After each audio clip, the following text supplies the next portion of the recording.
Soomaalidu markii aad tahay qof aad u dhowrsada oo na kaftama iyo markii waxba ka xishoon oo dhayiqaysta oo sharaf aan lahayn oo gabdhaha caaya oo meeytada caaya oo wax uu ka xeeriyaa la arag qofkaas oo hadlay arkimaysid subaxaas laga harayaa inta aad dhowrsanaysid oo aad sharaftaada dhowranaysid oo dadka ixtiraamaysid waa lagu daba joogaa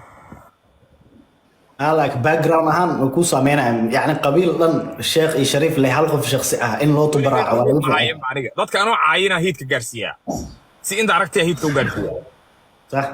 weligay qabiil ma la soo heli karo ree hebel waa doo sidaas anoo leh ma laga keeni karo TikTok ay jooga okay markaas dadka si inta aragtay dadka u karbaashaa waxaan iska baxaa qolaan iska soo furanaa waxaan soo qabsanaa Samsung Blue Makeup saalee sultan balwar qabiil lana iga xanaaqay maxaa ka macna sultan salaamu calaykum alayhi wax kala balihi